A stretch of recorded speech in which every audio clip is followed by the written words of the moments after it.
7 апреля 2024 года благотворительный фонд «Казыят» провел ежегодный братский ифтар в селе Терекли-Мектеп Ногайского района Республики Дагестан. Традиционно программа ифтара началась с прочтения аятов священного Корана в исполнении молодого гостя из Дербента Мухаммада.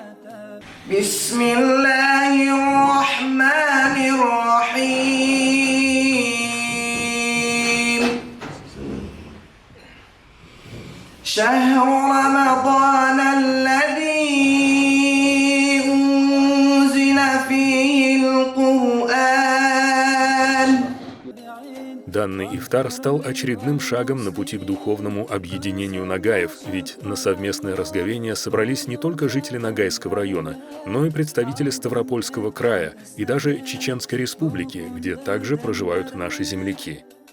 С приветственным словом выступили известные ногайские религиозные деятели: Фаизрахман Эсенов, первый заместитель муфтия Ставропольского края, Динмухамед Аблезов, преподаватель Корана из села Карагас, Умар Хаджи Найманов, имам села Червленые Буруны.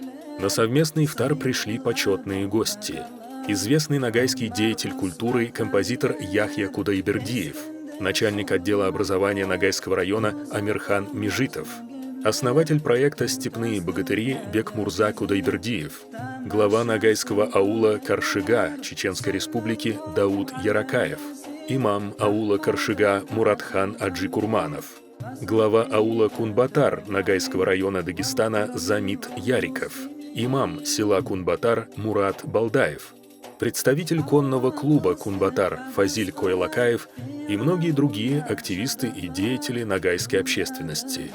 Почтить ногайский ифтар приехали молодые чтецы Корана и нашидов из древнего города Дербента.